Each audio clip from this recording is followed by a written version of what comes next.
The ASUS Prime B450M-A II is not like the original Prime B450M-A, which is not an impressive motherboard at all, especially given the fact that it is more expensive. The Prime B450M-A II fixes all the issues I have with the original and is one of my top picks for budget $3,000 and $4,000 motherboards. The motherboard has a simple 4-phase VRM and requires an 8-pin connector to power the CPU, so any AMD CPU with up to 105-watt TDP will be able to run at its maximum potential. You could even upgrade later to a 5800X3D and run it at stock speeds on this motherboard for a substantial upgrade later. Even while being a budget micro ATX board, the ASUS B450M-A II comes with 4 DIMM slots and supports a maximum of 128GB of DDR4 RAM at up to 4400 MHz. This is bordering on what mid-range or high-end boards offer, but my recommendation would be to run the RAM at 3200 MHz or even 3600 MHz if possible for maximum stability and reliability. The I/O is reasonable and enough for basic needs. The rear has a PS2 keyboard mouse combo port, a DVI-D port, a D-sub-VGA port,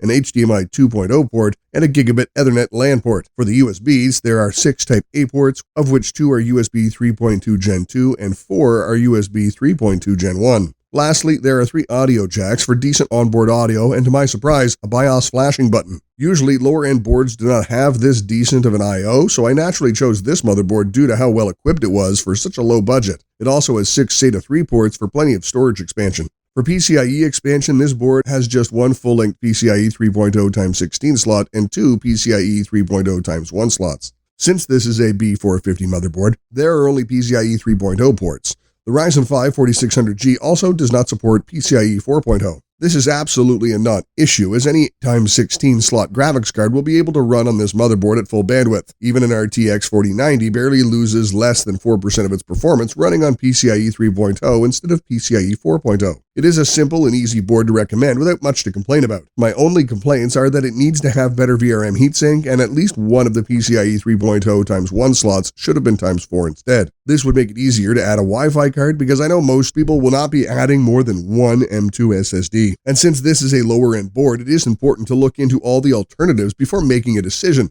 especially on a really tight budget. The CPU itself costs $100, and this board is widely available for around $80. Compared to lower-priced boards, it has significant advantages over A320 and A520 motherboards, including the ability to overclock, out-of-the-box support for almost all AM4 CPUs, and guaranteed 4 RAM slots. Going with an A320 or A520 motherboard does not save any significant amount of money either. Almost all the budget A320, A520, and B450 motherboards are between $50 and $100. If saving money is the only goal, then currently the ASRock A320M HDV R4.0 is the cheapest AM4 motherboard available right now at $61. I would never go with this board, however, because at best I would only be saving $20 and lose out on many features. This board only supports a maximum of 32GB RAM, and the VRMs are much weaker, which limits CPU choice a lot, so future upgrades will be almost impossible. The best alternative to the ASUS Prime B450M-A II is the ASRock B550M Pro 4, but that is a $100 motherboard. It is an excellent motherboard, but does not come with a Wi-Fi card pre-installed, so that would turn it into a $110 motherboard.